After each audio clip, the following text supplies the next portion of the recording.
Hello my dear friends, कैसे हैं आप सभी लोग। मेरा नाम है सीए प्रणव पोपट और आज हम लोग 3 जनवरी आ गए हमारे प्री एग्जाम मैराथन सीरीज के थर्ड पार्ट में। आई होप कि आपको पहले 2 सेशंस काफी यूजफुल लगे होंगे। एक बड़ा वेटेज आप लोगों ने कवर कर लिया और आज भी हम एक बड़े मिशन के साथ ही आए हैं भाई।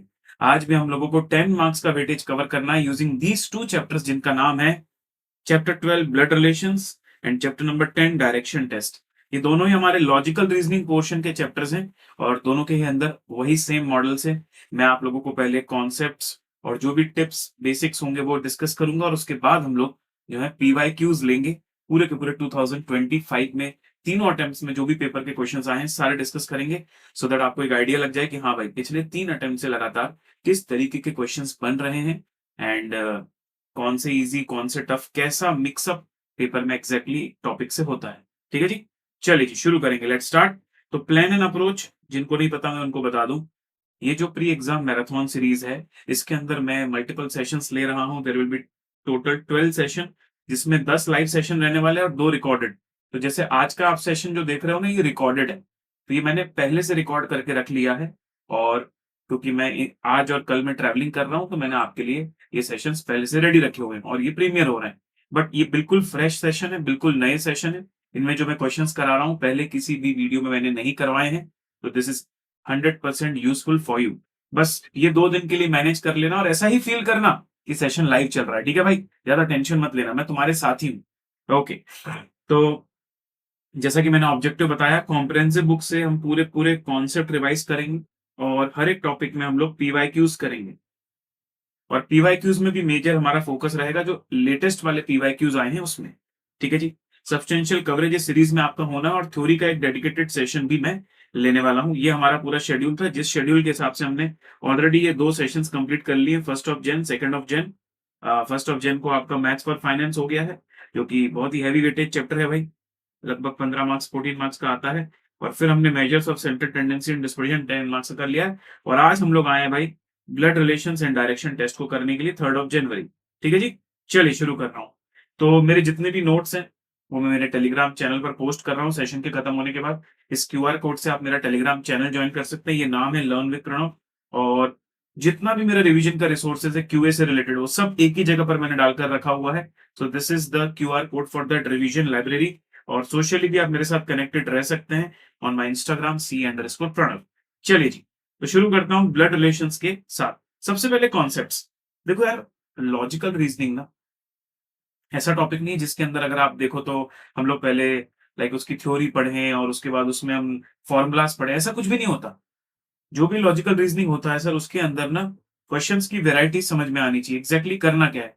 और थोड़ा सा कुछ बेसिक नॉलेज की जरूरत होती है। अब अगर मैं ब्लड रिलेशंस की बात करूं तो यहाँ क्या होता है, पजल क्वेश्चन आते हैं। कैसे पजल क्वेश्चन आते हैं? जैसे एक पर्सन का नाम दिया है, फिर बोल रहा है कि A is the brother of B is the father of C has one sister whose name is D is the. इस तरीके से पूरा पजल बना रहता है और लास्ट में फिर एक रिक्वायरमेंट दी होती है कि ये दोनों के बीच का रिलेशन बताओ, या फिर पूछता है कि बताओ भाई ये उसका क्या लगता है, वो इसका क्या लगता है, एंड सो ऑन। इस तरीके के पजल्स को बनाने के लिए अगर हम सिर्फ विजुअलाइज करते रहेंगे मन में तो बड़ी प्रॉब्लम आएगी। तो इसलिए सर हम लोगों को इसके अंदर डायग्राम या मैं बोल दूं चार्ट बनाना होता है। वो चार्ट को बनाने की प्रो टिप्स मैं आपको सिखाने वाला हूँ। ये मैंने खुद डेवलप की हुई है, ये जितने भी पॉइंट्स लिखे हो कहीं पर भी मॉड्यूल में नहीं है। तो ये पूरी प्रो टिप्स मैं आपको समझाने वाला हूँ और इसके साथ साथ कुछ इंपॉर्टेंट रिलेशंस आपको पता होने चाहिए। तो क्या होता है ना, जो भी हम रिलेशंस अपने लाइफ में वर्ड यूज करते हैं इंग्लिश में उनके अलग वर्ड्स हैं। तो पहले तो हमको इंग्लिश वाले वर्ड्स पता होने चाहिए। अब बेसिक वर्ड्स तो सबको पता होते हैं, पर थोड़े से कंफ्यूजिंग वर्ड्स जो है वो मैं यहाँ पर डिफाइन करने वाला हूँ। जैसे अगर मैं बोलूं पिताजी मतलब क्या, फादर। माताजी मतलब मदर। दादाजी मतलब ग्रैंडफादर, नाना जी भी ग्रैंडफादर है। दादी जी और नानी जी ग्रैंड मदर। चाचा मामा ताऊ फुआ ये सब लोग जो पापा मम्मी की जनरेशन के हैं हमारे, वो सब अंकल आंट कहलाते हैं। तो इंग्लिश में नाम कम है। इंग्लिश में ऐसे मामा अलग नहीं है, चाचा अलग नहीं है, सब लोग अंकल हैं। बट थोड़ा थोड़ा कभी कभी कुछ क्वेश्चंस में मैटरनल पैटर्नल अलग हो जाता है। तो मैटरनल मतलब मम्मी के साइड के और पैटर्नल मतलब पापा के साइड के, बट वो जरूरी नहीं कि हर क्वेश्चन में वैसा ही रहेगा। ठीक है, नाउ लिसन। सबसे पहले कुछ इंपॉर्टेंट रिलेशंस, जैसे ग्रैंडफादर सन। तो ये इंटरप्रिटेशन आपको समझ में आना चाहिए कि मेरे ग्रैंडफादर के सन क्या हुए, मेरे सोच के बताओ। सर दादाजी के बेटे पापा भी हो सकते हैं, और अगर पापा के कोई और भाई हुए तो वो भी तो हो सकते हैं। मतलब आइदर फादर और अंकल। अब ताऊ जी और चाचा जी, ये दोनों के लिए इंग्लिश में डिफरेंट वर्ड नहीं है, इसलिए uncle is the common word for ताऊजी ऑल्सो, चाचा जी ऑल्सो, तो अंकल और फादर। लेकिन अगर ऐसा रिलेशन लिख दे, ग्रैंड फादर्स ओनली सन, आपके ग्रैंडफादर के इकलौते बेटे, तो फिर मुझे बताओ वो कौन होंगे? डेफिनेटली वो फादर होंगे। अच्छा, ब्रदर्स डॉटर, मेरे ब्रदर है, उनकी डॉटर है, मतलब मेरी क्या हुई? भतीजी हुई। मेरे भैया की डॉटर मेरी भतीजी हुई, नीस। समझे क्या? ब्रदर्स सन, मेरे भाई हैं, उनका बेटा है, वो मेरा क्या हुआ? भतीजा हुआ। भतीजा मतलब नेफ्यू, मेरे भैया उनका बेटा, तो भाई का बेटा, दैट इज भतीजा, नेफ्यू। अंकल सन या अंकल्स डॉटर, मेरे चाचा हैं या मामा हैं, उनके बेटे बेटी, हम लोग क्या बोलते हैं जनरली? चचेरे भाई चचेरी बहन, उनको इंग्लिश में बोलते हैं कजिन्स। अब देखो, जब मैं नीस की बात कर रहा था ना, तो वो सिर्फ फीमेल के लिए यूज होता है, uncle's daughter, aunt's daughter. Nephew की बात करता हूं, वो सिर्फ सन मतलब मेल के लिए यूज हो रहा है। लेकिन कजिन वर्ड जो है ना भाई, कजिन एक ऐसा वर्ड है जो मेल फीमेल के लिए डिफरेंट नहीं है, it's a gender neutral word. मतलब अगर मेरे अंकल की बेटी होगी तो वो भी मेरी कजिन है, मेरे अंकल का बेटा है तो वो भी मेरा कजिन है, मतलब कजिन वर्ड कोई भी मेल फीमेल के लिए अलग अलग नहीं होता। ब्रदर्स वाइफ, मेरे भैया हैं, उनकी वाइफ। अब देखो, कोई भी ऐसा रिलेशन है ना जो इसलिए डेवलप हो रहा है क्योंकि एक मैरिज हो रही है, तो वो सारे रिलेशन आते हैं इन लॉज वाले रिलेशन। तो मेरे भैया की वाइफ जो है वो मेरी सिस्टर कहलाई, पर कौन सी sister? Sister in law, by law, not by the blood relation, है ना, not by the blood, not by birth, but by marriage. Sister's husband, मेरी सिस्टर है, ठीक है, उनके हस्बैंड है, मतलब मेरे जीजा जी। जीजा जी को अंग्रेजी में क्या बोलोगे? Brother in law. समझे? मेरा बेटा है, उसकी वाइफ, मतलब मेरी बहू, इंग्लिश में क्या बोलोगे? डॉटर जैसी है, पर डॉटर बाय बर्थ है क्या? नहीं, बाय मैरिज, तो डॉटर इन लॉ। तो आई होप आप समझ पा रहे हो, चार पांच कुछ ऐसी चीजें जहां पर थोड़ा बहुत बच्चों को इंग्लिश में कंफ्यूजन होता है। नेफ्यू नीस, कजिन और इन लॉज वाले रिलेशन, तो उसका एक मैंने आपको सैंपल यहां दे दिया सो दैट आपको उनमें कंफ्यूजन बिल्कुल भी ना हो। तो नेफ्यू मेल के लिए, नीस फीमेल के लिए, कजिन मेल फीमेल दोनों के लिए कॉमन। ठीक है, चलो अब मैं आपको प्रो टिप्स बताने वाला हूँ। प्रो टिप्स ये है बेटा कि जब भी आप चार्ट बनाओगे ना ब्लड रिलेशंस में, तो आपको ध्यान रखना है कि जो लोग सेम जनरेशन है उनको सेम रो में रखना है। जैसे मेरे ब्रदर और मैं, हम सेम जनरेशन के, मेरे कजिन्स भी मेरे सेम जनरेशन वाले हैं। लेकिन अगर मेरे अंकल हैं तो वो मेरे से ऊपर वाली जनरेशन में। अगर मेरा बेटा है या मेरा नेफ्यू है या मेरा नीस है, मेरे अंकल का बेटा है, सॉरी, मेरे भाई का बेटा, मेरे भाई की बेटी एंड सो ऑन, ये सब मुझसे नीचे वाली जनरेशन में, तो उनका जब आप डायग्राम बनाओगे तो अलग रो रखना, सेम रो में मत रखना। समझे क्या? तो सर समझ गए, पहला था सेम जनरेशन सेम रो में। अच्छा, क्वेश्चन में ना बहुत बार ऐसा कंफ्यूजन होता है, या बहुत बार मैं ऐसा बोलूं कि जेंडर की वजह से बहुत सारे कंक्लूजन आते हैं। तो जेंडर बहुत अच्छे से हमको पता होना चाहिए हर एक पर्सन का। अब क्वेश्चन हमको क्लू भी देता है जेंडर का, बट हम ना उसको मार्क नहीं करते तो कंफ्यूज हो जाते हैं। इसलिए एक बात हमेशा ध्यान रखें, जब भी आप डायग्राम बनाए ब्लड रिलेशंस का, जैसे ही आपको जेंडर पता चले ना, आप उसकी मार्किंग कर लो। As soon as you know the gender, आप मार्क कर लो। तो हम लोगों ने क्या स्ट्रेट रूल रखा हुआ है सर, अगर कोई मेल होगा तो हम प्लस मार्क करेंगे, अगर कोई फीमेल होगा तो हम माइनस मार्क करेंगे। तो कभी भी जैसे लिखा है A is brother of B, तो पता चल गया कि ए तो एक मतलब मेल है, तो ए में प्लस लगा दिया। फिर ऐसा लिखा है B is the mother of C, इससे पता चल गया वो मदर है मतलब फीमेल है, तो माइनस लगा दिया। तो जैसे ही आपको रिलेशन पढ़कर किसी भी पर्सन के बारे में उसका जेंडर पता चलता है, प्लस और माइनस आपने मार्क कर देना है। अच्छा, अब क्या होता है, सेम जनरेशन में सेम रो रखा है ना आपने, तो भाई बहन वो भी सेम जनरेशन में, पति पत्नी भी सेम जनरेशन में, तो डिस्टिंक्ट मतलब अलग कैसे करोगे?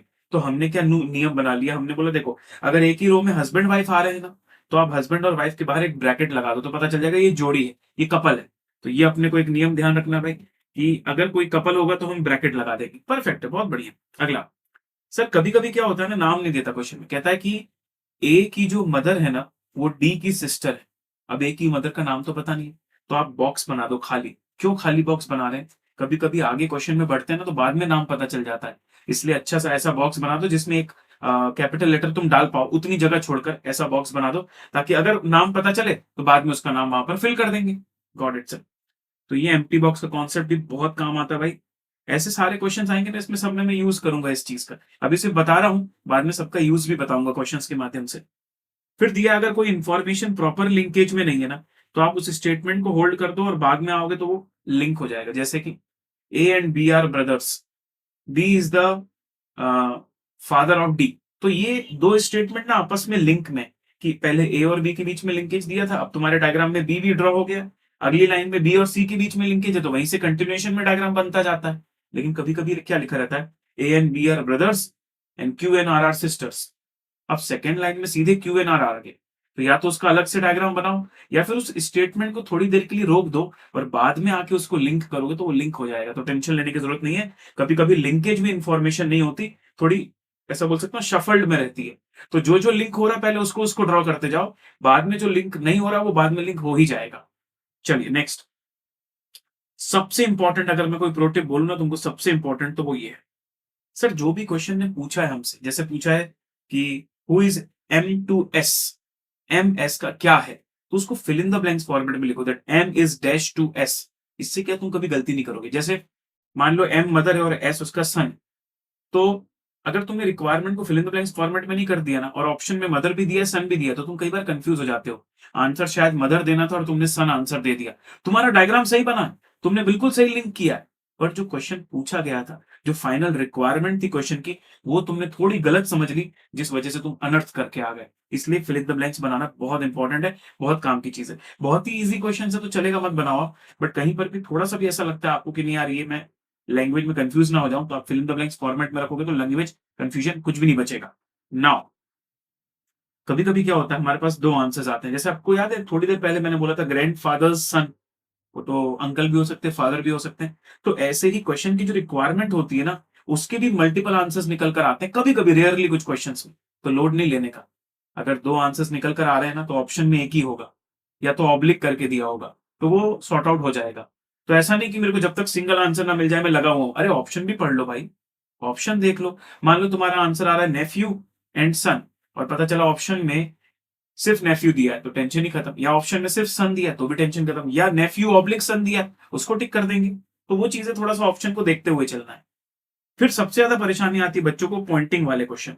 मैं आपको बता दूं, पॉइंटिंग वाले क्वेश्चन में आप डायग्राम बनाते समय थोड़ा एक्स्ट्रा एफर्ट करो। मैं तो इनफैक्ट बोलता हूं पॉइंटिंग का क्वेश्चन नहीं भी है, कोई भी ऐसा क्वेश्चन लग रहा है जो थोड़ा रिलेटिवली ज्यादा टफ लग रहा है, तो आप एरो से रिलेशन भी लिखते जाओ। जैसे लिखा है A is father of B, तो बी के ऊपर बी से एरो निकाल के फादर लिख दो कि भैया हाँ बी का फादर है ए। उससे क्या होगा, एकदम क्लियर लिंकेज बनेगा। पर ऐसा हर क्वेश्चन में जरूरी नहीं है, थोड़े से कॉम्प्लिकेटेड क्वेश्चन या पॉइंटिंग वाले क्वेश्चन होते हैं तभी एरो का यूज करो तो फायदा होता है, बाकी टेंशन लेने की कोई जरूरत नहीं है। एम्प्टी बॉक्स का तो यूज हम करते हैं, क्योंकि पॉइंटिंग वाले क्वेश्चन में भी ना लोगों के नाम नहीं गिवन होते, इसलिए एम्प्टी बॉक्सेस का यूज बहुत करना पड़ता है। तो एम्प्टी बॉक्स बना के जेंडर लिखते चलो और एरो का यूज करते चलो, तो एक पूरा पिक्चर तुम्हारे माइंड में सामने रेडी हो जाता है, और फिर तुम्हारे लिए आंसर करना ईजी होता है। वही अगर तुम सिर्फ इमेजिन कर करके कर रहे हो ना भाई, गलती होने के चांसेस बहुत ज्यादा है। तो मैं कभी रिकमेंड नहीं करूंगा कि तुम मतलब अच्छे लेवल के क्वेश्चंस में बिना डायग्राम बनाए सॉल्व कर दो, मुश्किल है, बहुत मुश्किल है। एकदम ही आसान लेवल का लग रहा है क्वेश्चन तो अलग बात है। चलिए भाई क्वेश्चन के लिए रेडी हो एवरीवन? ठीक है जी। तो ये सेशन प्रीमियर हो रहा है, तो तुम्हारी चैट्स तो चालू ही है, तो लाइव चैट्स को लाइव चैट्स की तरह रखो ना भाई, और टेंशन मत लो। अगर मेरे लिए पॉसिबल होगा तो जब ये प्रीमियर चल रहा होगा तब मैं भी उसे देख रहा हूँ, और होगा तो मैं आपको वहां पर मैसेज में रिप्लाई भी करता चलूंगा। ठीक है, चलो आगे बढ़ते हैं। क्वेश्चन नंबर, अब देखो मैंने कैसे क्वेश्चंस रखे हुए मैं तुमको बताता हूँ। सितंबर में 5 क्वेश्चन आए थे, मई में 5 क्वेश्चन आए थे, और जैन 25 में भी 5 क्वेश्चन आए थे ब्लड रिलेशन से। तो पूरे के पूरे 15 क्वेश्चन लाइन्स। इससे हमको ये भी समझ में आ जाएगा कि टफ से टफ कितना पेपर में आता है, इजी से इजी कैसा पेपर में आता है। और पूरा का पूरा 1 साल मतलब 3 अटेम्प्ट कवर हो गए, तो थोड़ा फ्लक्चुएशन तुमको समझ में आएगा कि अटेम्प्ट टू अटेम्प्ट भी चीजें बदलती हैं, क्वेश्चन टू क्वेश्चन भी चीजें बदलती हैं। रेडी? चलो भाई पहला सवाल ये रहा। Miss X told Miss Y, the girl I met yesterday at the market was the youngest daughter of the brother-in-law of my friend's mother. How is the girl related to Mrs. X friend? अब देखो यहाँ पर बात कर रहे हैं X और Y, पर किसी और के बारे में बात कर रहे हैं। ना तो X का कोई रिलेशन है उस गर्ल के साथ, ना तो Y का कोई रिलेशन है, बस ऐसी चर्चा चल रही है। तो X जो है Y को बता रही है कि मेरी एक फ्रेंड है ना, उसकी वो लड़की जो है उनके बीच का रिलेशन पूछ रहे हैं। तो जो चार्ट बनेगा ना, वो X की फ्रेंड और उसकी फैमिली का बन रहा है। ये तो सिर्फ चर्चा X और Y कर रहे हैं। तो चलो भाई बनाने की कोशिश करते हैं। ये लो, तो ये है X, ये है Y, लेकिन मुझे मेरे डायग्राम में कौन चाहिए? मुझे चाहिए X की फ्रेंड, तो एक्सिस फ्रेंड लिख देता हूं मैं, ये X की फ्रेंड है। और फिर है गर्ल, क्योंकि लास्ट में आपने रिक्वायरमेंट अगर पढ़ी हो तो क्वेश्चन ने क्या बोला कि जो गर्ल है वो एक्स की फ्रेंड से कैसे रिलेटेड है। तो fill in the blanks format में हम इसको कन्वर्ट करेंगे तो गर्ल और एक्स की फ्रेंड के बीच में रिलेशन बनाना होगा। अब क्योंकि ये थोड़ा सा पॉइंटिंग वाले क्वेश्चन जैसा है, थोड़ा सा लेवल वाला क्वेश्चन है, तो एरो का यूज करेंगे। कैसे एरो का यूज मैं आपको बताता हूँ। The girl I met yesterday at the market was the youngest daughter of brother in law my friend's mother. मेरे फ्रेंड की जो मदर है, अच्छा, अब उनका नाम तो दिया नहीं तो क्या करें, एम्प्टी बॉक्स, माइनस लगा दो, क्यों फीमेल है।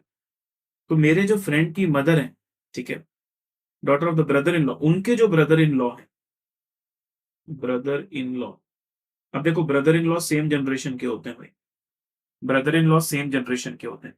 तो मेरे फ्रेंड की जो मम्मी है, उनके जो ब्रदर इन लॉ है, ठीक है, उनकी जो डॉटर है, उनकी जो डॉटर है, मेरे फ्रेंड के मदर के ब्रदर इन लॉ मेल हो गए, उनकी जो यंगेस्ट डॉटर है, ठीक है, वो है ये गर्ल। अब इमेजिन करके देखो थोड़ा सा, मेरी मम्मी के भाई मतलब कौन हुए, मेरे मामा जी जैसे हुए, ठीक है, भले ब्रदर इन लॉ है तो मामा जी चाचा जी टाइप्स उस जनरेशन के, उनकी डॉटर, मतलब ये जो गर्ल है ये मेरे जनरेशन की, लेकिन मेरी बहन नहीं है, ये मेरी बहन नहीं है। तो फिर ये एक्स की फ्रेंड और गर्ल के बीच में क्या रिलेशन है, तो लो यहां पर लिखता हूं मैं, girl is dash to Miss X's friend. Miss X की जो फ्रेंड है ना, क्या, उनके लिए गर्ल क्या है, कजिन। यस, क्योंकि उसके अंकल की बेटी है तो कजिन हुई ना। Correct answer is cousin. I hope आप समझ पा रहे हो मैंने क्या किया। तो पहला ही क्वेश्चन हमारा थोड़ा लेवल वाला आ गया, मतलब सितंबर 25 का जो 7th क्वेश्चन था पेपर का, वो ये क्वेश्चन है। तो इसी में थोड़ा सा लेवल था, पॉइंटिंग जैसा ही क्वेश्चन था कि एक्स ने वाई को बोला, क्या बोला, कि वो जो लड़की है ना, हाँ, वो मेरे फ्रेंड की मम्मी के ब्रदर इन लॉ की यंगेस्ट डॉटर है। इसका मतलब एक्स के फ्रेंड और गर्ल के बीच में क्या रिलेशन है। सर ये क्वेश्चन पूछा कहाँ है, ये तो पूछा है कि how is girl related to Miss X friend.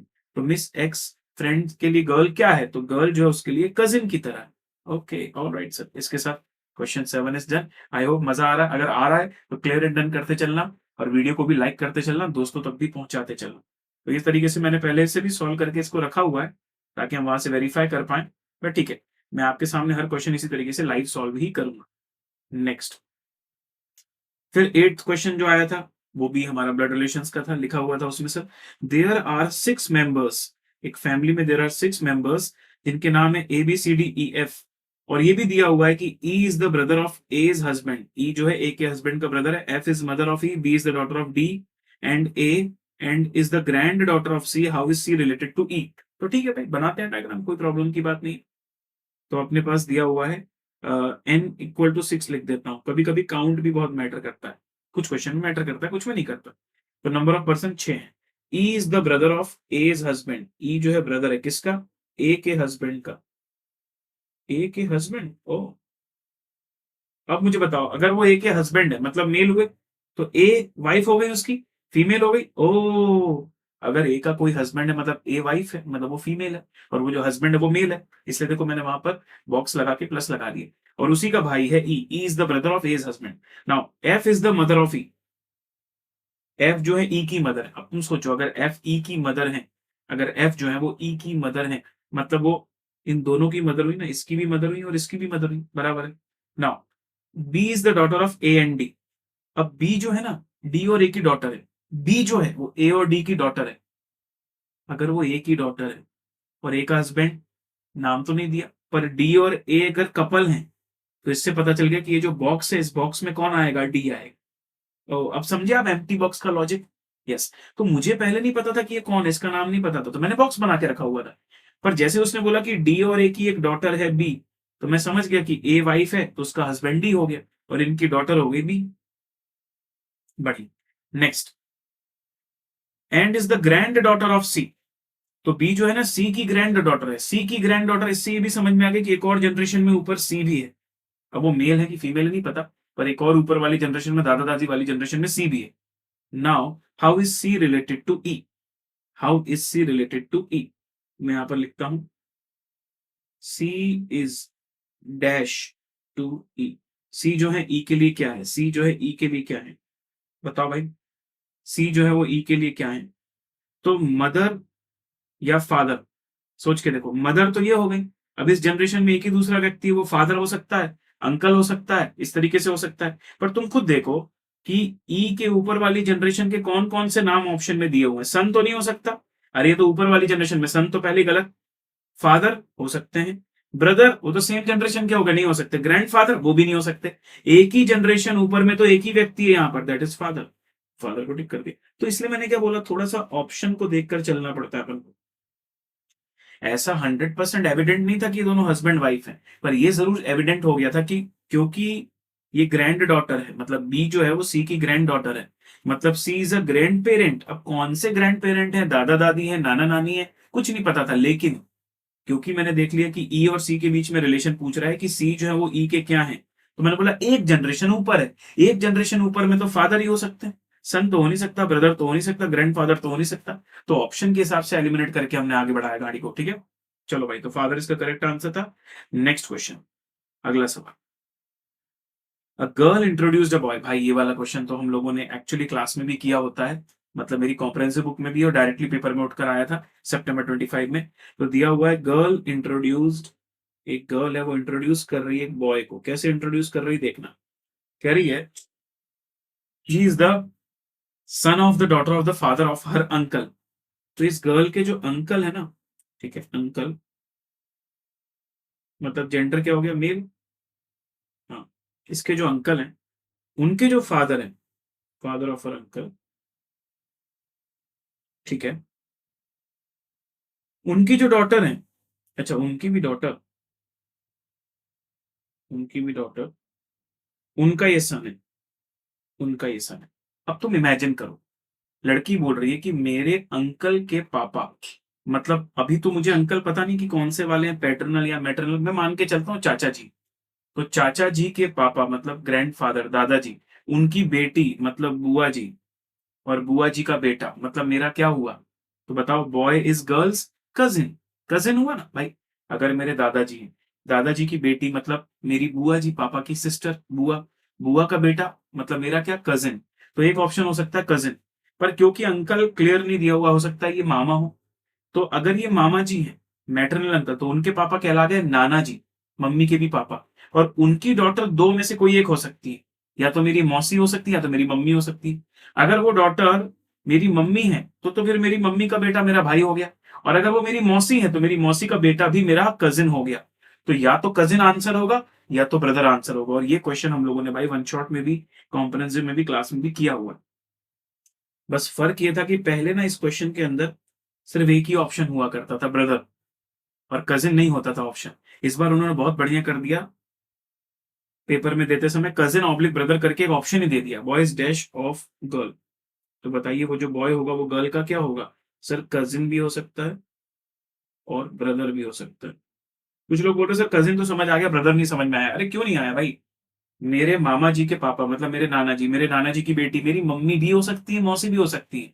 अगर वो मौसी है तो फिर उनका लड़का तो मेरा कजिन हुआ, पर अगर वो मेरी मम्मी है तो मेरी मम्मी का बेटा तो फिर मेरा भाई कहलाया ना। इसलिए ब्रदर भी इसके अंदर एक ऑप्शन बनेगा।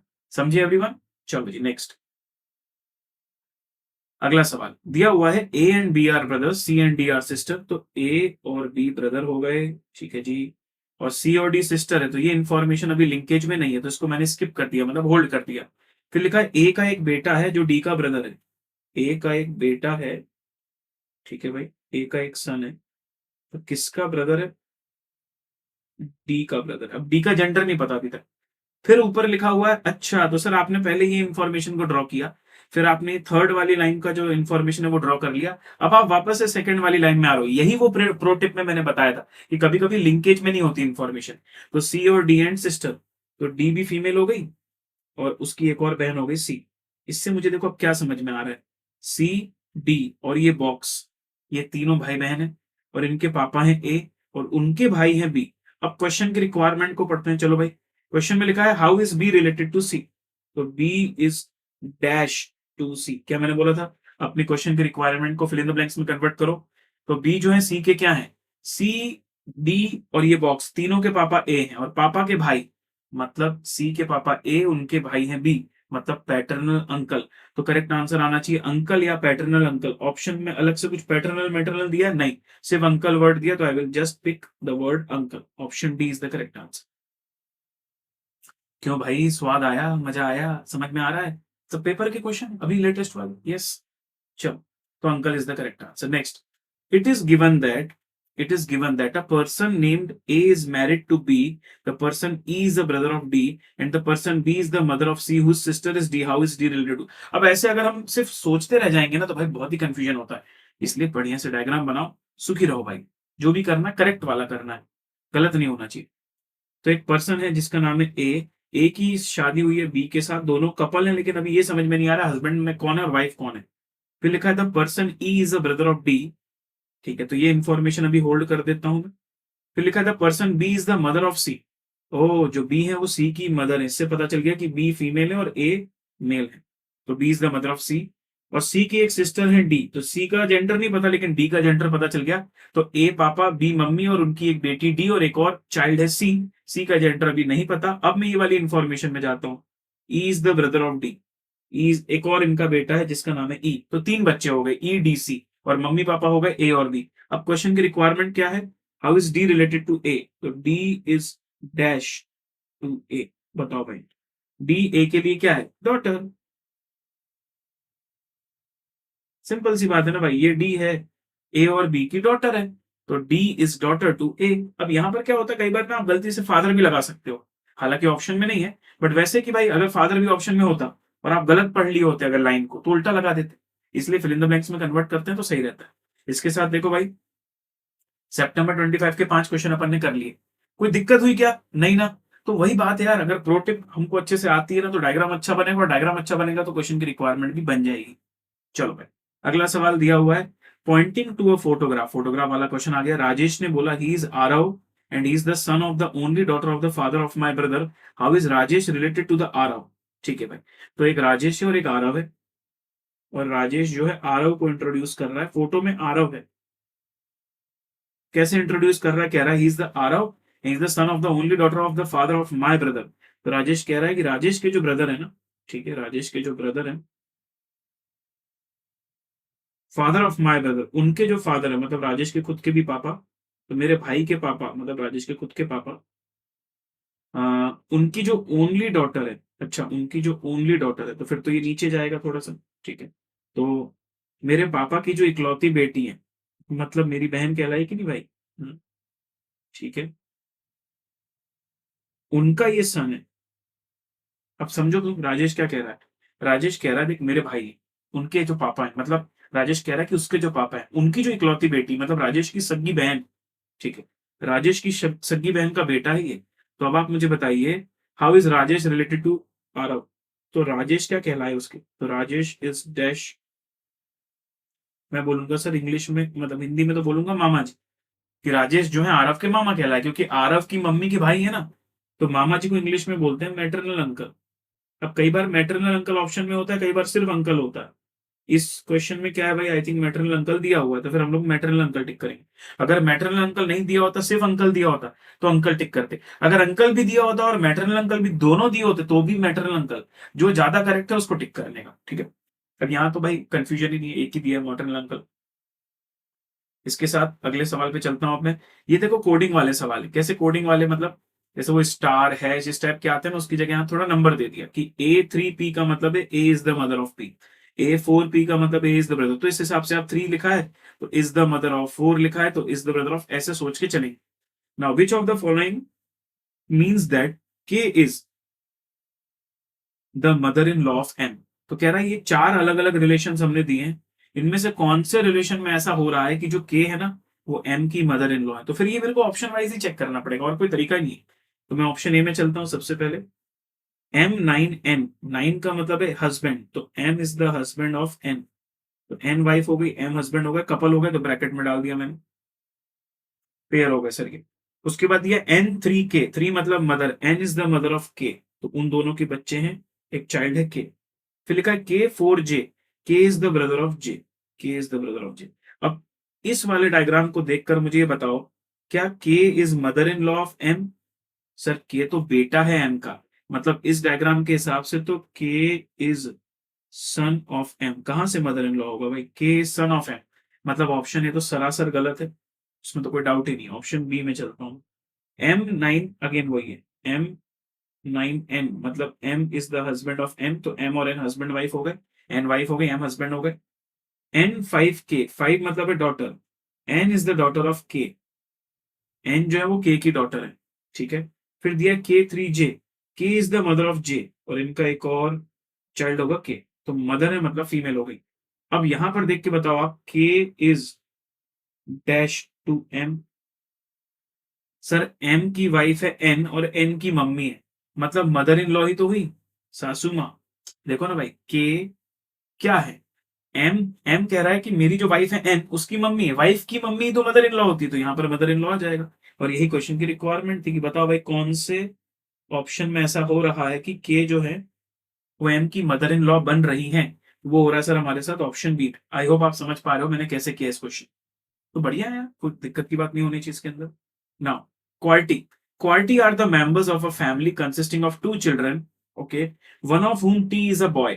तो अभी टी रिलेशन में कहाँ है ये तो नहीं पता, but T is a boy plus कर देता हूं, और मतलब बच्चों में है तो सबसे नीचे रख रहा हूं उसको, ठीक है। फिर दिया Q and R R brother and Q is an engineer, तो क्यू और आर दोनों भाई भाई हैं, ठीक है, दोनों मेल हो गए। क्यू का प्रोफेशन भी दिया है कि वो इंजीनियर है। फिर दिया है E is a doctor married to one of the brother, अब ई की शादी ना दोनों में से किसी एक भाई से हुई है, किससे हुई है पता नहीं, पर आगे दे दिया W is married to R. जैसे ही मुझे पता चल गया कि डब्ल्यू जो है वो आर से मैरिड है, तो अब मैं समझ गया कि इन दोनों भाई में से आर तो मैरिड है, तो फिर क्यू बचा, तो फिर जो ई डॉक्टर है ना वो क्यू की ही वाइफ कहलाई, ये डॉक्टर भी है और क्यू की वाइफ भी है। तो एक कपल बन गया क्यू ई का जिसमें क्यू हस्बैंड ई वाइफ, एक कपल बन गया आर डब्ल्यू का जिसमें आर हस्बैंड और डब्ल्यू वाइफ, और क्यू और आर आपस में भाई भाई। Y is there only child, अच्छा इन दोनों का बच्चा है वाई, मेल है कि फीमेल नहीं पता, पर ये पता है कि आर और डब्ल्यू का चाइल्ड है वाई, और वो भी ओनली चाइल्ड है। ओनली चाइल्ड मतलब इसके अलावा और कोई चाइल्ड इनका नहीं है। तो अब आप मुझे बताओ, जो टी जो हमें स्टार्टिंग में दिया था कि टी इज अ बॉय, मतलब दो बच्चे हैं ना फैमिली में, तो उसमें से एक बच्चा है टी, तो टी किसका बच्चा होगा, ऑब्वियसली ई और क्यू का ही बच्चा होगा। तो को इंसिडेंटली जहां मैंने टी लिखा था वहीं ई और क्यू आ गए, तो उनका बेटा हो गया। बाकी मेरे को पहले से नहीं पता था, तो समझो बात को, ई और क्यू मतलब आर और डब्ल्यू का और कोई बच्चा नहीं है, पर एक और फैमिली में बच्चा, तो फिर वो किन का है, इन दोनों का है, ठीक है। चार दो छह लोग हो भी गए sir, Q W E R T Y, Q W E R T Y, equality भी हो गया। अब रिलेशन, मतलब क्वेश्चन की रिक्वायरमेंट क्या है, क्वेश्चन कह रहा है आपसे how is, how T is related to Q, तो T is dash to Q, T जो है क्यू का क्या है, T is son of Q, obviously भाई अगर क्यू और ई का एक बेटा है टी, तो T is the son of Q ही तो कहलाया, तो यहाँ करेक्ट आंसर आ जाएगा ऑप्शन डी सन। ये भी मजेदार क्वेश्चन था भाई, मुझे नहीं लगता इसके अंदर दिक्कत आनी चाहिए, आपको समझ में आना चाहिए डेफिनेटली। ओके, चलो जी नेक्स्ट। अब मैं चल रहा हूं अगले सवाल में, K is the son of, K is the son of as mother, तो के जो है, ठीक है, ए की जो मदर है, अब जब ऐसा बहुत सारा लिखा होता है ना तो थोड़ा सा एरो का यूज कर लेने का, कि ए की मदर है, उनका नाम नहीं पता अपन को, उनकी एक सिस्टर है, K is the son of, उनका एक बेटा है, और वो है के। तो इससे समझ में आ गया कि के और ए आपस में कजिन है। तो क्या कहा जा रहा है, K is the son of H's mother's sister's son, तो K is the son of as mother sister, mummy की सिस्टर मतलब मौसी का बेटा है, ठीक है। फिर दिया Q is the daughter of D who is the father of G and grandfather of A, तो Q is the daughter of D, ये तो मेरे को रुकना पड़ेगा, तो एक काम करता हूँ ना, साइड में इसको बना लेता हूँ फिर वहां लिंक कर दूंगा। Q is the daughter of D, तो क्यू जो है डी की डॉटर है, Q is the daughter of D who is the father of G, और डी जो है जी के भी फादर है, तो इनका एक और संतान कहला गई जी, and grandfather of A, तो ए यहाँ आ गया। अब इसको वहां जाके लिंक कर सकते हैं क्या, सर मुझे लग रहा है बिल्कुल कर सकते हैं, क्योंकि ए यहाँ दिया हुआ है, और ए के पापा मतलब ए की मम्मी पता नहीं है हमको, और जी और क्यू पता है, तो मैं यहां रख देता हूं जी को, और उनके पापा कहला गए डी, ठीक। सिमिलरली समझ रहे हो मैंने क्या किया, मैंने इस पूरे को उठा के यहां रखने की कोशिश करी, तो मुझे समझ में आ गया कि अगर डी ए के ग्रैंडफादर हैं और एक पेरेंट है ए के जी, और यहाँ पर एक बॉक्स दिया हुआ है और नाम नहीं पता, तो अभी के लिए मैं मान रहा हूँ कि हाँ जी होगा। अगर आप ऐसा बोलो सर गारंटी तो नहीं है, तो ठीक है, मतलब हटा के तो कोई प्रॉब्लम नहीं है, पर एटलीस्ट आप लिंक तो कर पा रहे हो सकता है यही जी हो या फिर उसका कोई भाई या बहन जी हो। ठीक है, तो मैंने ऑब्लिक करके लिख दिया कि वो भी जी हो सकता है या नहीं भी हो सकता है जी, पर सेम बाजू बाजू में तो होंगे ना। P is the daughter of H who is the grandmother of के। एच जो है वो ग्रैंड मदर ऑफ के है, एच जो है के की ग्रैंड मदर है और पी उनकी डॉटर है। तो ये जो बॉक्स है उसमें पी भी आ सकती है या फिर नहीं भी आ सकती। चलो, and D is the husband of H. D is the husband of H. ओ, मतलब ये एक दादा के बारे में बताया, एक दादी के बारे में बताया, मतलब दोनों हस्बैंड वाइफ हैं। इससे पता चल गया कि ये सब एक ही जनरेशन, मतलब इन्हीं की बच्चियां हैं दोनों। ठीक है, फिर दिया D is husband of H and G is the husband of L. जैसे ही पता चला G is the husband of L, तो अब मैं समझ गया कि ये जी है, ये जी है, और यहाँ एल आएगा, क्योंकि मॉम तो एल कहलाई ना। जी अगर हस्बैंड है, जी अगर हस्बैंड है तो फिर तो वो मेल कहला गया। तो G is husband of L, तो ये एल उनकी वाइफ है। ठीक है, now how is P related to Q. Q कहाँ है?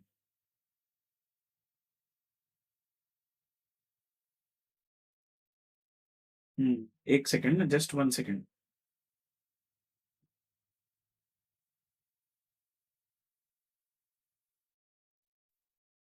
डी जो है किनके पापा हैं? क्यू के भी पापा हैं और जी के भी पापा हैं। तो भाई एक जी आना चाहिए यहाँ और यहाँ पर एक क्यू आना चाहिए। अब जी तो पता चल गया कि मेल है, तो फिर क्यू ही सिस्टर कहलाई ना, तो दूसरी सिस्टर कहला गई क्यू।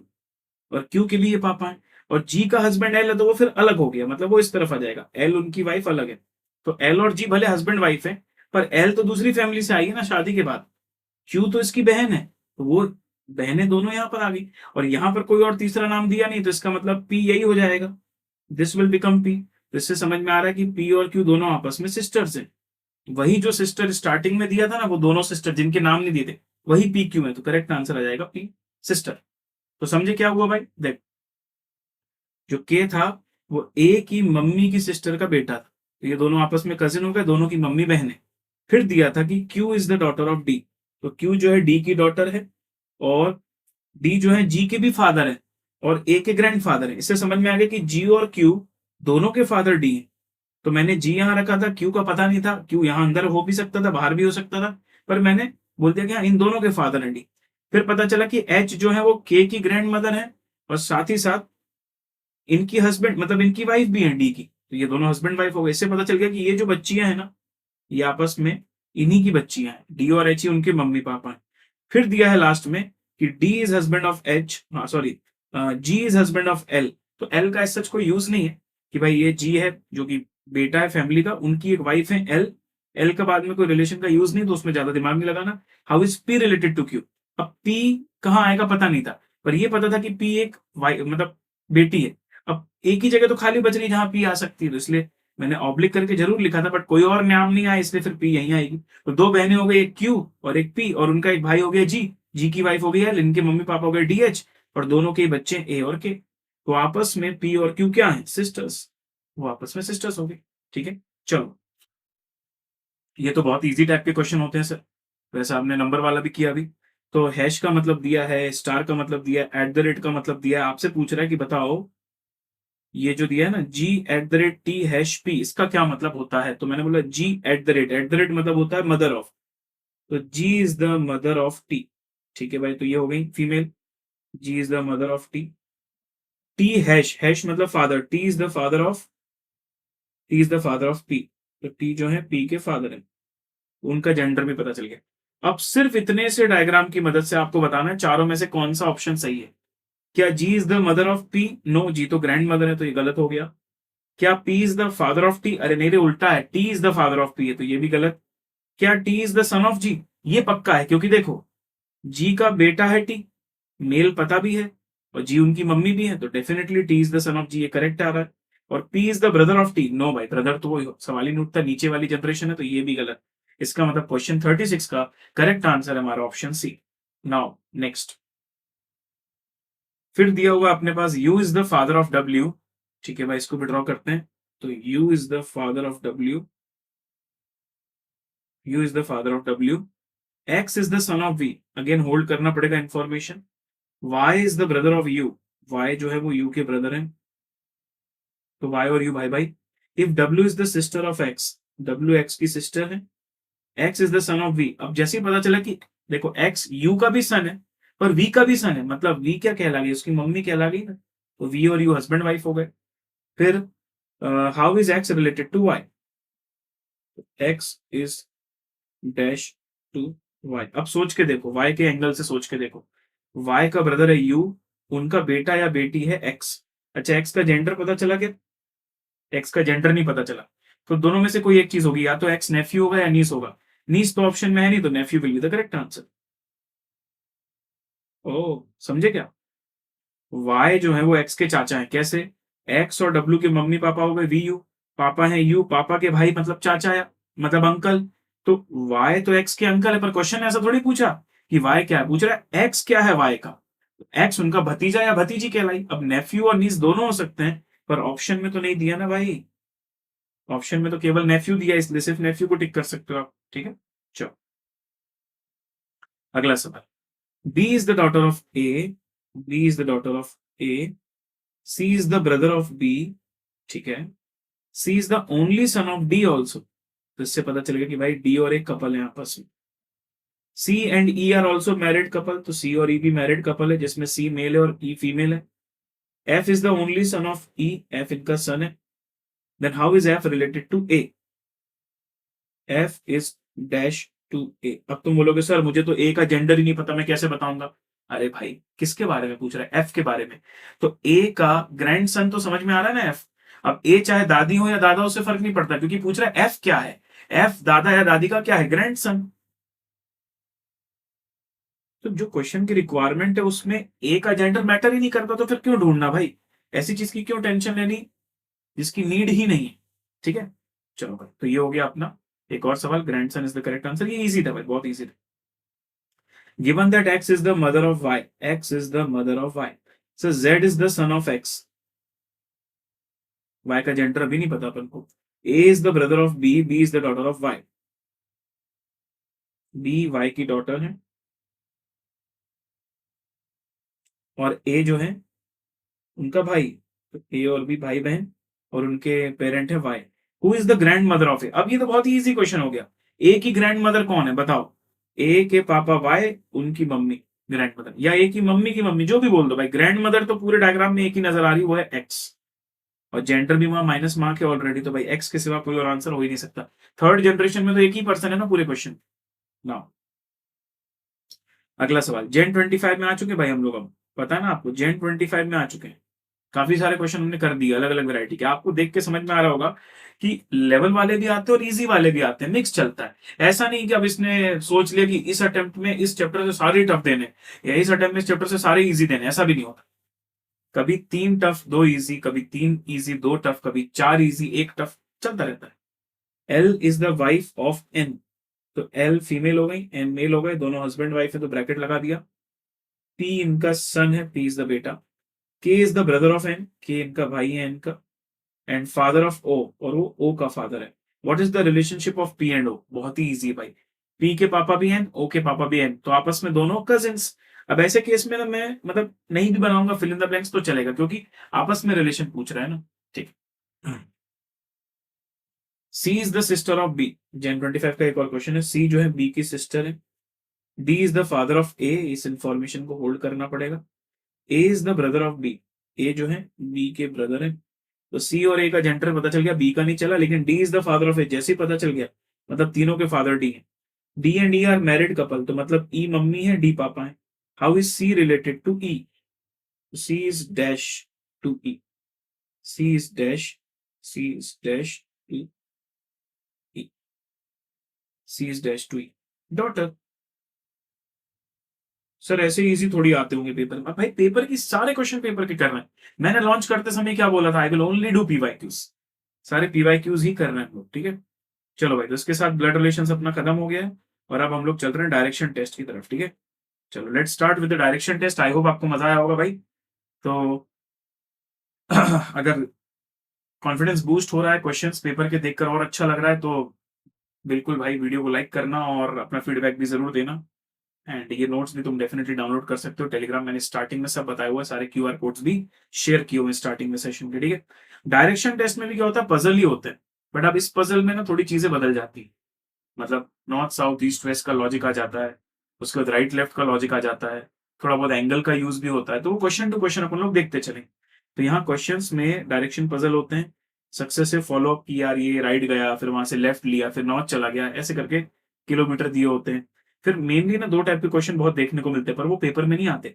जैसे कि फाइनल डायरेक्शन बताओ और स्टार्टिंग पॉइंट से क्या डायरेक्शन है ये बताओ। और फाइनल डायरेक्शन वाला क्वेश्चन तो बहुत ही ईजी होता है, एक आधा आ गया पांच में से तो अलग बात है, और ये वाला भी रिलेटिवली ईजी होता है। बट फिर इनके अलावा बहुत सारी रिलेटेड प्रॉब्लम्स बन सकती है, वो हम क्वेश्चन करेंगे तो मैं आपको समझा पाऊंगा। बट एक चीज मैंने आपको मतलब क्लास करते समय बताई थी, और जो लोग नए हैं उनको भी बता दूं, अगर फाइंडिंग फाइनल डायरेक्शन का क्वेश्चन आया है तो आप डिस्टेंसेस को इग्नोर भी कर दोगे तो भी चलेगा। और अगर direction with respect to original place पूछ रहा है तो फिर डिस्टेंसेस इंपॉर्टेंट है। मैं तो आपको ये बोलूंगा कि थोड़ा बहुत शॉर्टकट के लिए ज्यादा दिमाग मत लगाओ, तुम तो हमेशा डिस्टेंसेस को यही मान के आगे बढ़ो कि हाँ यार डिस्टेंसेस मैटर करते हैं। कहाँ ये सब सोचने बैठोगे कि कहाँ लेना है कहाँ नहीं लेना है, ठीक है। चलो शुरू करते हैं। सितंबर 25 लेटेस्ट पेपर का क्वेश्चन। हंटर, एक हंटर है, समझते हो ना हंटर, जो लोग शिकार करते हैं। Hunter is chasing a deer by running 200 metre in the east direction. तो हंटर जो है वो चेस कर रहा है किसको, डियर को चेस कर रहा है। तो हंटर जो है ईस्ट की तरफ चलता है 200 मीटर। आई होप आप समझते हो, north south east west normally कुछ नहीं लिखा होता तो हम यही मानते हैं कि हम लोग नॉर्थ की तरफ फेस कर रहे हैं, और हमारे बैक की तरफ साउथ है, और हमारे राइट साइड में ईस्ट है, और हमारे लेफ्ट साइड में वेस्ट है। जब कुछ नहीं होता तो हम ऐसे मान के चलते, तो फिर हम डायग्राम बनाते समय भी यही रखते हैं कि भाई अगर कुछ नहीं लिखा ईस्ट बनाना है तो फिर मैं अपने राइट साइड में ईस्ट बनाता हूँ, ठीक। तो 200 मीटर ईस्ट में गया, फिर वहां से राइट लिया। अब देखो जो व्यक्ति यहाँ जा रहा है उसका लेफ्ट ये उसका राइट ये है, तो अकॉर्डिंगली तुम राइट ले लो भाई 90 मीटर। तो अब 200 इतना है तो 90 को थोड़ा सा 200 के आधे से कम रखना, ठीक, 90 metre. Turning to his right run 100 metre. अब वो यहाँ नीचे जा रहा है, ठीक है। अब जिसका फेस इस तरफ है ना, उसका राइट यहाँ होगा, उसका लेफ्ट यहाँ होगा, अकॉर्डिंगली तुमको राइट लेफ्ट चेंज करना है फिर से। तो 90 मीटर साउथ की तरफ जा रहा है, फिर 100 मीटर राइट ले लिया, ये 100 मीटर फिर से राइट ले लिया भाई, ठीक। नाउ सर ये तो लेफ्ट है, अरे भाई ऊपर से नीचे आने वाले का राइट है ये। Turning to his right 100 metre, उसके बाद उसने लेफ्ट ले लिया, turning to his left 50 metre, और फिर यहां से 50 मीटर ले लिया, 100 से भी आधा बनाया मैंने। Then turns to left 120 metre, ये 100 तो 100 से थोड़ा सा 120 कर दिया इसको, लो। Finally turn to left for 60 metre, और फाइनली 60 मीटर लेफ्ट मतलब यहाँ, ठीक है भाई। He finds the deer in front of him at 100 metre, और यहां से 100 मीटर दूर में उसको डियर मिलता है। यहां से 100 मीटर की दूरी पर उसको डियर नजर आता है, यहाँ यहाँ कहीं उसको डियर नजर आ रहा है। तो फाइनली हंटर यहाँ है, समझ रहे हो ना, फाइनली हंटर यहाँ है और फाइनली डियर यहाँ है। तो अब आपसे पूछ रहा है in which direction is the hunter with respect to deer. तो हंटर जो है वो डियर के रिस्पेक्ट में कहा। अब देखो ज्यादातर लोग क्या सोचेंगे कि हंटर के लिए डियर कहाँ है, तो नॉर्थ आंसर कर देंगे। पर क्वेश्चन की रिक्वायरमेंट को समझो और उस हिसाब से जरूरत पड़े तो फिल इन द ब्लैंक्स में लिख दो। In which direction is the hunter standing with respect to deer. तो hunter is in dash direction with respect to deer. तो सर डियर यहां दिख रहा है, डियर के रिस्पेक्ट में एग्जैक्टली साउथ में है हंटर। सर फिर ये 100 मीटर 200 मीटर कोई यूज नहीं था उसका। तो कभी कभी माइंड डाइवर्ट करने के लिए आपका ऐसे बहुत सारे एक्स्ट्रा इन्फॉर्मेशन देते हैं, पर काम की इन्फॉर्मेशन उसमें से कम ही रहती है कई बार, ठीक है। तो उस हिसाब से आप देखो ये वाला क्वेश्चन अपन ने कर लिया है, पर करेक्ट आंसर इसका आना चाहिए साउथ, ठीक है जी। चलो next. Starting from A, point A है, वहां से मिस्टर पी क्यू वॉक करना शुरू करना है साउथ की तरफ। तो मैंने यहाँ सेंटर में ले लिया ए, फिर यहां से साउथ की तरफ चलते हैं 40 मीटर। फिर फिर मिस पी क्यू वहां से लेफ्ट लेती है और फिर 40 मीटर चलती है। अब देखो जो साउथ में आ रहा है उसका राइट ही है उसका लेफ्ट ही है, तो तुम समझ गए कि लेफ्ट इस तरफ लेना है 40 मीटर, ठीक है भाई। फिर से 40 मीटर लेफ्ट, फिर से 40 मीटर लेफ्ट, लो भाई। She again turn left and this time she walk 60 metre. अब उसने 40 नहीं, अब उसने 60 मीटर वॉक किया लेफ्ट लेके। और फिर वो पहुंच गई है कौन से पॉइंट पर? इस पॉइंट का नाम है पॉइंट बी। अब आपसे पूछ रहा है in which direction is point B from A and how far. तो मैं बोलूंगा भाई बी इज इन, क्लियरली समझ में आ रहा है, वेस्ट ऑफ ए। आ रहा है कि नहीं? बी यहां है, ए यहां है, तो ए के रिस्पेक्ट में बी कहां है? वेस्ट की तरफ है। दूसरा कितना डिस्टेंस है? सर डिस्टेंस की तो बात ही मत करो, बहुत ही इजी है। ये पूरा डिस्टेंस क्या है? 20 मीटर का। क्यों? क्योंकि अगर ये पूरा डिस्टेंस 60, उसमें से 40 हटा दो तो क्या बचा? 20 बचा कि नहीं? तो 20 मीटर, वेस्ट 20 मीटर। तो वेस्ट 20 मीटर ऑप्शन में है, ऑप्शन है। ये भी देखो बहुत इजी क्वेश्चन था सर, कोई दिक्कत की बात नहीं थी इसके अंदर। ए ने 40 मीटर साउथ की तरफ गया, उसके बाद फिर लेफ्ट लिया, फिर लेफ्ट लिया, फिर लेफ्ट 60 मीटर, बी पॉइंट तक पहुंच गया। तो ए पॉइंट और बी पॉइंट आ गए, दोनों के बीच का डिस्टेंस 20 मीटर, और बी जो है वो ए से वेस्ट की तरफ है, तो 20 मीटर वेस्ट। डन है। चलो भाई नेक्स्ट क्वेश्चन। दो पर्सन है पी और Q, started walking from a meeting points towards north. मान लो उनकी मीटिंग यहां हुई थी, मतलब दोनों पी और क्यू यहां पर साथ में थे। फिर इस पॉइंट से वो लोग ने चलना शुरू किया कि चलो अब अपन नॉर्थ की तरफ चलते हैं। आफ्टर वॉकिंग 100 मीटर, दोनों 100 मीटर पहले वॉक किए, ठीक है भाई, पहले दोनों 100 मीटर वॉक किए, मतलब साथ में जा रहे होंगे, 100 मीटर वॉक किए, ठीक है। उसके बाद इस पॉइंट से दोनों ने अपना अपना डायरेक्शन बदल दिया। तो पी टर्न्स लेफ्ट, तो पी जो है लेफ्ट की तरफ चला गया, कितना? और क्यू 50 मीटर्स। तो ये पी है ना, 50 मीटर लेफ्ट चला गया। After walking 50 metre takes a left turn and walk 150, और फिर वापस लेफ्ट लेके 150, तो यहाँ नीचे आ गया 150। लेकिन क्यू जो है, क्यू का कलर चेंज कर देता हूं, तो ब्लू कलर रख देता हूं पी के लिए, और ग्रीन कलर रख देता हूं क्यू के लिए। तो आपको समझ में आया कि भाई रेड में कॉमन है, और वो कॉमन जहां से अलग हो गए तो वहां से कलर मैंने चेंज कर दिए। तो क्यू जो है 30 मीटर पहले चलता है राइट की तरफ, एंड फिर turn to his right and walk 90 metre, और फिर 90 मीटर यहां आ जाता है।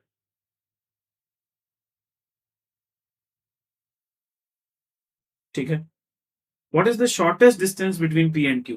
अब क्या है भाई, अब पी यहां है और अब क्यू यहां है, तो तुमसे कह रहा है पी और क्यू के बीच का शॉर्टेस्ट डिस्टेंस बताओ। फिर तो पाइथागोरस थ्योरम लगाना पड़ेगा भाई। फिर तो थोड़ा सा पाइथागोरस थ्योरम अपने को लगाना पड़ेगा, लगाएंगे, कोई दिक्कत नहीं। तो एक मिनट अपना ना भाई, ये मीटिंग पॉइंट लिखने का कोई सेंस नहीं बहुत ज्यादा, तो उसको हटा दिया मैंने। मेरे को ये पी और क्यू के बीच का डिस्टेंस बताना है। तो अब ऐसे में जब आपको टेढ़ा डिस्टेंस बताना हो तो आपको क्लिक होना चाहिए कि भाई पाइथागोरस थ्योरम लगाना है मेरे को। मैं यहाँ पर एक ट्राइंगल बना देता हूँ, राइट एंगल ट्राइंगल, और इसको लिख देता हूँ आर। अब देखो पी आर का डिस्टेंस अपन पता करते हैं, पी से आर का डिस्टेंस कितना है? सर 50 और 30, 80 मीटर हो गया। और क्यू आर का डिस्टेंस पता करते हैं, क्यू आर वाला। मैं बोलूंगा देखो ये 150 है और ये 90 है, 150 में से 90 हटाओगे तो 60 बचेगा, तो यहाँ आ गया 60 मीटर। अब अपने को ये वाला डिस्टेंस पता करना है, तो जो येलो हाईलाइट मैंने किया है पी क्यू, वो अपने को पता करना है। तो पाइथागोरस थ्योरम के हिसाब से जो लॉन्गेस्ट वाली साइड का स्क्वायर होता है बाकी दो साइड के स्क्वायर के सम के बराबर, तो 60 का स्क्वायर प्लस 80 का स्क्वायर। अब तुम इसको सॉल्व करो, तुमको पी क्यू पता चल जाएगा। ये रहा भाई कैलकुलेटर अपने पास, 60 का स्क्वायर एम प्लस 80 का स्क्वायर एम प्लस 60 का स्क्वायर एम प्लस 80 का square M plus memory recall 10,000, उसका कर दिया स्क्वायर रूट 100, तो 100 मीटर आ गया भैया पी क्यू का distance, which is option C. तो कैसा प्यारा क्वेश्चन था। अभी इसको टफ भी नहीं बोलोगे पर इजी भी नहीं बोलोगे, क्योंकि थोड़ा बदल कर आया। मीटिंग पॉइंट से दोनों 100 मीटर चले, फिर वहां से पी ने लेफ्ट लिया, फिर लेफ्ट लिया, क्यू राइट लिया और फिर राइट लिया। इस तरीके से दोनों अभी यहाँ पर बैठे हुए हैं। अब ये दोनों के बीच में डिस्टेंस कितना ये पूछ रहा है, तो ये पाइथागोरस थ्योरम के हिसाब से निकालने का, ये 80 पता चल गया, और ये यहाँ से 60 कैसे पता चला, 150 में से 90 हटाया तो 60 बच गए। ठीक है, चलो जी। नाउ सुरेश, तो दिया है Suresh started walking 4 kilometre west from his office. तो मैं पहले ऑफिस लिख देता हूँ यहाँ, ताकि अपने को कंफ्यूजन ना रहे। 4 किलोमीटर वेस्ट, वेस्ट की तरफ 4 किलोमीटर। उसके बाद then he turn right and walked 2 kilometre. फिर ये राइट हो गया, वहां से 2 किलोमीटर ले लिया। Again he turn right and walk 2 kilometre, फिर से राइट लेके 2 किलोमीटर, और वो हाउस पहुंच जाता है, तो ये हाउस आ गया है। अब क्वेश्चन की रिक्वायरमेंट है, in which direction is house from the office. तो house is dash from the office, ऐसा मैं फिल इन द ब्लैंक्स लिख देता हूँ। House is dash from office. तो देखो भाई, जो हाउस का डायरेक्शन है वो ऑफिस के डायरेक्शन से नॉर्थ और वेस्ट के बीच में नॉर्थ वेस्ट, यहां पर आ जाएगा नॉर्थ वेस्ट। तो correct answer is north west, समझे क्या? तो जो हाउस है वो ऑफिस से नॉर्थ वेस्ट डायरेक्शन पर है, तो करेक्ट आंसर हो गया आपका option C. House is in the north west direction from office. House is in the north west direction from office. चलो भाई, mister P Q R walk कर रहे हैं 50 मीटर टूवर्ड्स ईस्ट। लो भाई, ईस्ट की तरफ 50 मीटर, फिर राइट टर्न लिया 40 मीटर, थोड़ा छोटा बना के 40 मीटर कर लेता हूं। उसके बाद took a left turn 30 metre. ठीक है, in which direction is he now from the starting point. तो ये स्टार्टिंग पॉइंट था और ये एंड पॉइंट। ठीक है, तो विच डायरेक्शन पूछ रहा है बस। अच्छा, सिर्फ डायरेक्शन पूछ रहा है। सर ये तो प्लेन वाला क्वेश्चन, आप तो बोले पेपर में नहीं आता। अरे भाई ऐसा नहीं बोला नहीं आता, कभी कभी आता है। मतलब इजी वाले भी आते हैं। हाँ सर, मतलब मेरे को कुछ इजी भी आता है तो वो भी मेरे को ऐसा सोच के चलना है पेपर में, ये भी आ सकता है। हाँ, वही तो माइंडसेट वाली बात है। हम क्या सोचते हैं, सी ए फाउंडेशन बहुत टफ है, सब टफ क्वेश्चन आते होंगे इसलिए सब फेल होते हैं। नहीं, इजी क्वेश्चन देखते ही नहीं है, टफ को देख के ऐसा डर जाते हैं कि इजी भी नहीं करके आते, इसलिए फेल होते हैं। ओके, तो स्टार्टिंग पॉइंट से अगर तुम देखोगे तो क्लियरली समझ में आ रहा है, दिस इज साउथ ईस्ट। ये क्या है डायरेक्शन, साउथ ईस्ट ही तो है ना। तो the correct answer will be option C, south east. Now अब देखो एंगल वाला क्वेश्चन है। A man is facing north west, he turns 90 degree clockwise, 180 degree anti clockwise, then another 90 degree in the same direction. Same direction मतलब वही anti clock को continue किया। ऐसे questions में सीधे डायग्राम बनाने मत जाओ, पहले नेट एंगल निकालो। नेट एंगल मतलब देखो, क्लॉक और एंटी क्लॉक आपस में अपोजिट होते हैं, तो दोनों का नेट कितना बच रहा है बस उतना यूज कर लो। तो एंटी क्लॉकवाइज अपने पास आ रहा है 180 डिग्री प्लस 90 डिग्री, 18 9 27 मतलब 270 डिग्री। और अगर क्लॉकवाइज की बात करूं तो क्लॉकवाइज अपने पास आ रहा है सिर्फ 90 डिग्री।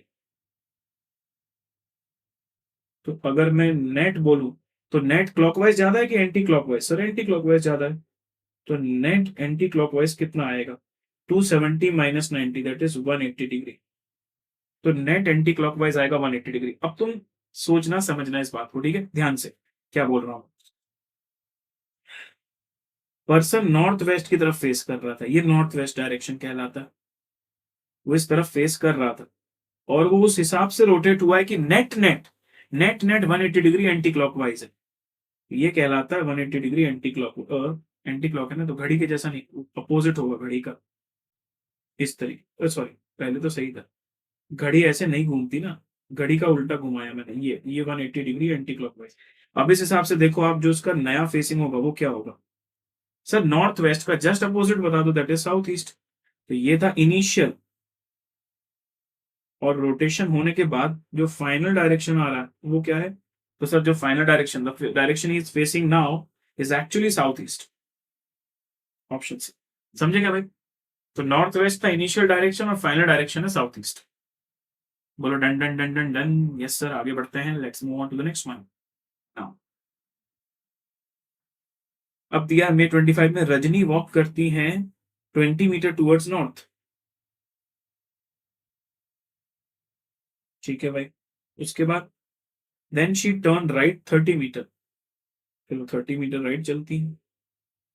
उसके बाद then she turns right walk 35 metre, 20 और 15, 35 और बड़ा कर दिया मैंने डायरेक्शन ये, 35। उसके बाद then she turns left walk 15 metre, तो ये 15 मीटर लेफ्ट में। और फिर वापस finally she turns left and 15 metre. लो भाई, तो ये था स्टार्टिंग पोजीशन, स्टार्ट लिख देता हूं, और ये आ रहा है एंडिंग पोजीशन, एंड लिख देता हूं। अब क्वेश्चन की रिक्वायरमेंट है that in which direction and how many metres is she from the starting point. तो स्टार्टिंग पॉइंट से अगर एंडिंग पॉइंट का डायरेक्शन बोलूं तो ईस्ट है, और डिस्टेंस बोलूं तो कैसे निकलेगा भाई? अगर ये पूरा 30 है और ये 15 है तो ये भी 15 ही बचेगा ना। तो 15 मीटर ईस्ट, ऑप्शन में नहीं है 15 मीटर ईस्ट। कुछ गड़बड़ कर दिया क्या हमने? चलो एक बार देखते हैं। राजू 20 मीटर नॉर्थ गया, ठीक है, वहां से राइट लिया 30 मीटर, ठीक है, then she turns right and walk 35, 20 और 15, 35। चलो भाई, then she turns left, left है, मैंने राइट कर दिया, यहाँ गड़बड़ बन गया बेटा काम। तो ऐसी मिस्टेक भी होती है, मेरे से भी हो रही तो तुमसे भी हो सकती है भाई, बिल्कुल हो सकती है। चलो कोई बात नहीं। एक आधा राइट लेफ्ट अगर अपन ने यहां से वहां किया तो देखो सारा कबाड़ा हो जाएगा। वो तो अच्छा था कि ऑप्शन मैच नहीं कर रहा था, नहीं तो अपन वही लगा के आ जाते गलत वाला। 15 मीटर यहां पर आया मैं, फिर 15 मीटर लेफ्ट लेने के बाद बोला फिर से 15 मीटर लेफ्ट, ओके फिर से 15 मीटर लेफ्ट, ये 15, तब जाके ये वाली एंड पोजीशन आई है। ओके, अब बताओ कितना दूर? सर डायरेक्शन तो सही है ईस्ट, पर अगर दूरी की बात करते हो तो 30 और 15 45 मीटर हो जाएगा। देखो ना, यहां से यहां तक 30 कैसे पता चला? इसको देख के। और यहां से यहां तक 15 इसको देख के पता चल रहा है। तो 30 और 15 मिला के टोटल 45 लिख रहा हूं मैं। तो 45 मीटर ईस्ट ऑप्शन में भी है, 45 मीटर ईस्ट जो अपने पास ऑप्शन में भी है, तो option D is the correct answer. Everyone clear है? आई होप आपको समझ में आ रहा है, कोई बहुत बड़ी बात नहीं भाई, समझ में आना चाहिए था, आसान सी चीज है। आगे बढ़ रहा हूं मैं, let's move on to the May 25 question. Two cars from the opposite places on a highway 150 kilometre apart. भाई दो कार हैं, ओके, 150 किलोमीटर दूर है हाईवे में। तो पहले मैं ऐसे बना देता हूँ, 150 किलोमीटर दूर हाईवे, ये पूरा 150 किलोमीटर, ठीक है। यहाँ पहली कार है, यहाँ दूसरी कार है, या ए बी भी लिख सकते हैं। ए मतलब पहली कार, बी मतलब दूसरी कार। अब क्वेश्चन कह रहा है फर्स्ट कार 25 किलोमीटर चलती है, फिर राइट लेती है, फिर 15 किलोमीटर चलती है, फिर लेफ्ट लेती है, फिर वापस 25 किलोमीटर, और फिर मेन रोड में आ जाती है। तो मेन रोड मतलब ये क्या लागे, ठीक है। और in the mean time minor breakdown की वजह से दूसरी कार सिर्फ 35 किलोमीटर चल पाई है रोड में। तो बताओ what will be the distance two cars? तो मैंने बोला देखो यार एक काम करते हैं, सबसे पहले तो रेफरेंस के लिए ना सेंटर बना देते हैं। तो सेंटर हो जाएगा 75 75, और 75 के भी तीन भाग बना सकता हूँ, 25 25 25 वाले। ये 25 25 के ग्रुप बन गए अपने,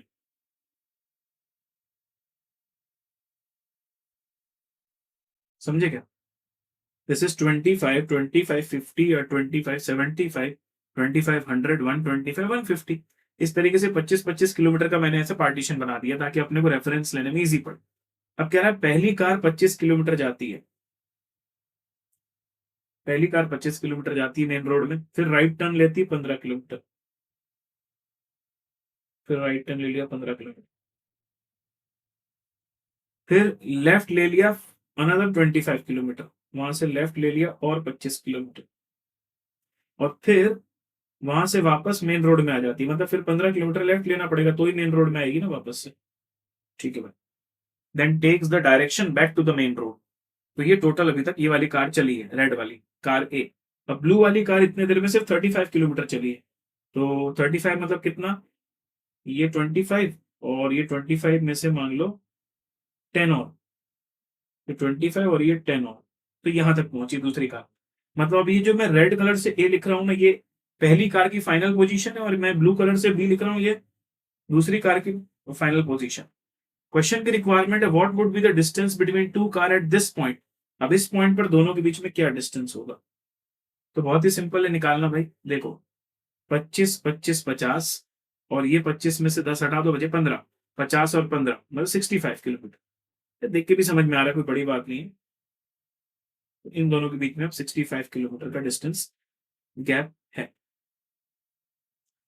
अगर बी ज्यादा चला होता ना इस टाइम में तो डिस्टेंस थोड़ा दोनों के बीच में कम हो जाता, पर बी 35 किलोमीटर ही चला है, तो उस हिसाब से अभी इन दोनों में अभी भी 65 किलोमीटर का डिस्टेंस गैप है। चलो भाई next. Some boys are sitting in 3 rows. ये एक नए लेवल का क्वेश्चन है भाई, 2 रो भी नहीं है, सिंगल रो भी नहीं, 3 रो है। Some boys are sitting in 3 row all facing north. अच्छा सब लोग नॉर्थ, मतलब ये तो क्लासरूम जैसा हो गया। Such that A is in the middle row. तो चलो रो बना देता हूं मैं, पहली रो, ये दूसरी रो, और ये तीसरी रो। और तीनों रो वाले सब लोग नॉर्थ फेसिंग कर रहे हैं। क्लासरूम में जैसे होता है ना, सब लोग एक ही तरफ देख रहे होते हैं। ठीक है। फिर कह रहा है ए मिडिल रो में है, ए मिडिल रो में है। पी जो है just to the right of A, P जो है ए के जस्ट राइट में है। ठीक है, in the same row. Q is just behind P, Q P के जस्ट पीछे बैठा हुआ है, क्यू पी के जस्ट पीछे। And R is in the north of A, R जो है ए के नॉर्थ मतलब फ्रंट में, R is in the north of A.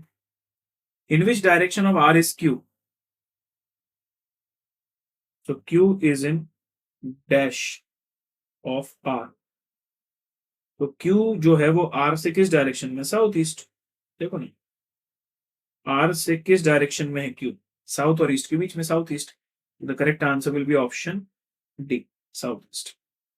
Now एक और May 25 का क्वेश्चन है। At a crossing there was a direction pole, ठीक है, which was showing all the four correct direction, but due to the wind it turns in such a manner कि जो waste वाला pointer है ना वो साउथ को शो कर रहा है, और हरीश जो है वो गलत डायरेक्शन में चला जाता है ये सोच के कि वो ईस्ट में जा रहा है। तो बताओ एक्चुअली में वो किस तरफ ट्रैवल कर रहा है। मैंने बोला देखो, ओरिजिनली मैं मान लेता हूं कि इस तरफ नॉर्थ है, इस तरफ साउथ है, अकॉर्डिंगली इस तरफ ईस्ट है और इस तरफ वेस्ट। ठीक है, पर क्या हुआ ना कि इस तरीके से पॉइंटर मूव कर गया है कि अब वेस्ट जिस पॉइंटर में वेस्ट लिखा हुआ ना, एक्चुअली में वेस्ट नहीं, वो एक्चुअली साउथ है। ओ, तो जिस पॉइंटर में वेस्ट लिखा है एक्चुअली वो साउथ है। इससे मुझे समझ में आ गया कि साउथ के अपोजिट वाला पॉइंटर क्या है, नॉर्थ है। तो बताओ, Harish went in the wrong direction thinking that he was travelling to east. He thinks that he is travelling to east, but you know correctly कि वो किस डायरेक्शन में जा रहा है। वो तो पॉइंटर के हिसाब से चल रहा है तो उसको लग रहा है कि वो ईस्ट की तरफ जा रहा है, पर तुम्हें भी पता है कि अब जो ईस्ट पॉइंटर है वो ईस्ट की तरफ है ही नहीं, ईस्ट वाला पॉइंटर घूम के नॉर्थ की तरफ जा चुका है। तो समझो, पॉइंटर इस तरीके से डिस्टर्ब हो गए हैं, पॉइंटर इस तरीके से डिस्टर्ब हो गए हैं कि जिस तरफ वेस्ट दिखा रहा है ना वो एक्चुअली साउथ है, मतलब जिस तरफ ईस्ट दिखा रहा है वो एक्चुअली नॉर्थ है। वही तो क्वेश्चन पूछ रहा है, in which direction is actually travelling thinking that he is travelling east. तो करेक्ट आंसर आ जाएगा नॉर्थ। समझे क्या, उसको ऐसा लग रहा है कि वो ईस्ट जा रहा है, पर तुमको भी पता है कि जहां ईस्ट का पॉइंटर है एक्चुअली अब उस तरफ ईस्ट है ही नहीं, उस तरफ तो नॉर्थ आ चुका है, because of disturbance, heavy winds की वजह से। चलो अगला। Anil started walking 5 kilometers towards north. Okay. Then he turned left, walked 3 kilometers. Okay. Again he turned left and again walked 5 kilometers. ये भी ठीक है.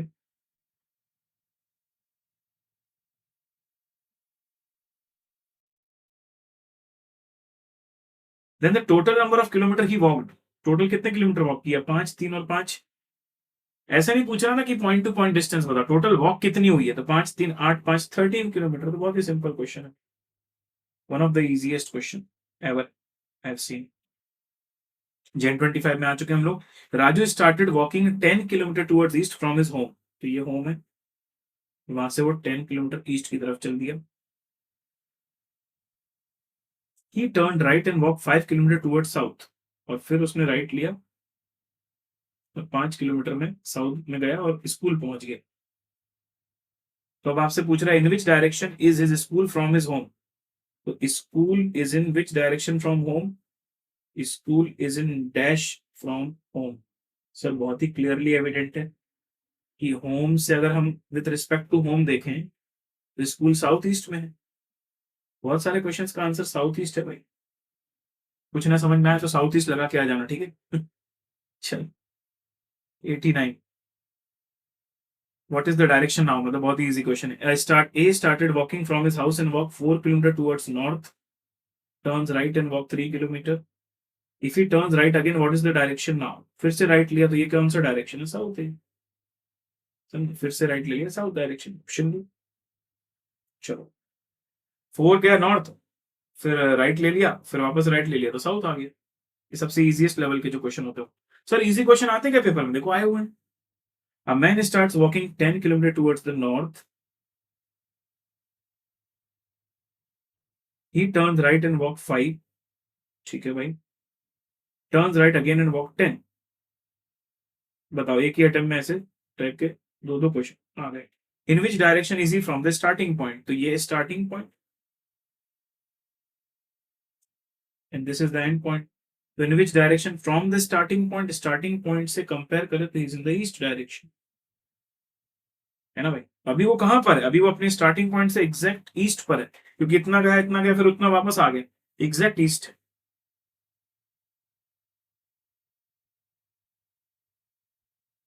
उसके बाद ये अनिका वाला क्वेश्चन भी बहुत इजी है, एक काम करता हूं मैं इसमें, सॉल्व करते हैं चलो।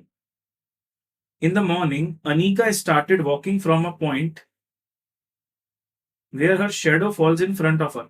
अब तुम सोचो मॉर्निंग में सूरज की किरणें ईस्ट से आ रही होती, हाँ ईस्ट से आ रही होती, सनरेज जो है ईस्ट से आ रही होती,